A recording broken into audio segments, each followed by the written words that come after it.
Bismillahirrahmanirrahim. Esselamu aleyküm.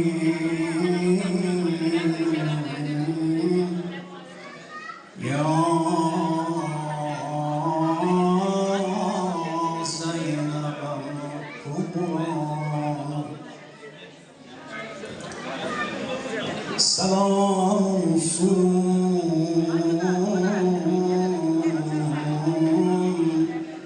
güzelliğin kitabına. Selam olsun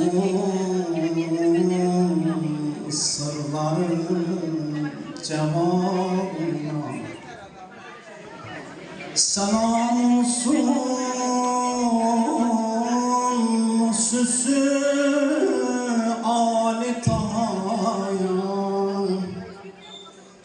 Selam olsun Fatıma'nın canına. Ali'nin ziyneti,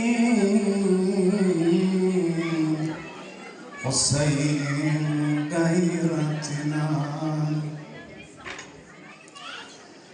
Ya Zeynep, ya Zeynep, doğum mübarek, kahraman-ı Kerbela, mevlüdün mübarek. Ya Zeynep, ya Zeynep, doğum mübarek, kahraman-ı Kerbela, mevlüdün mübarek. Zeynep ana canana, feda bu canlar sana. Vurdun şanlı mührünü her zamana mekana. Gökten müjdeyi aldı, Zehra'nın yüzü güldü. Çünkü aleme zinet, Zeynep dünyaya geldin. Ya Zeynep, ya Zeynep, doğumun mübarek, kahraman-ı Kerbela, mevlüdün mübarek. Beraberce ya Zeynep, ya Zeynep, doğumun mübarek, kahraman-ı Kerbela, mevlüdün mübarek.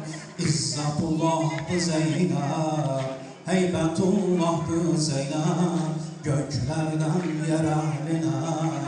Hibbetullah'tı Zeynep, sen ey risalet kızı, Hüseyin'in aşk ikizi. Ne olur bir bakışınla sevindirsen bizlerin.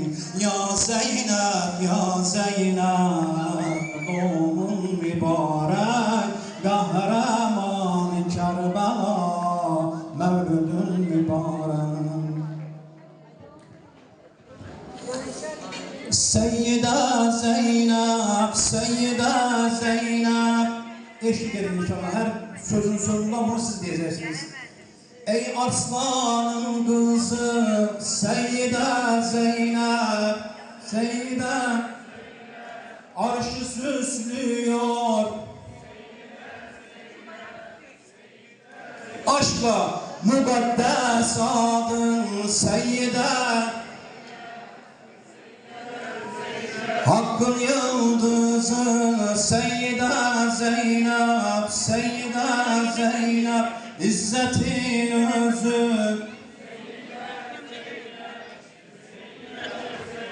Cephe-i hakkın Seyyida Zeynep.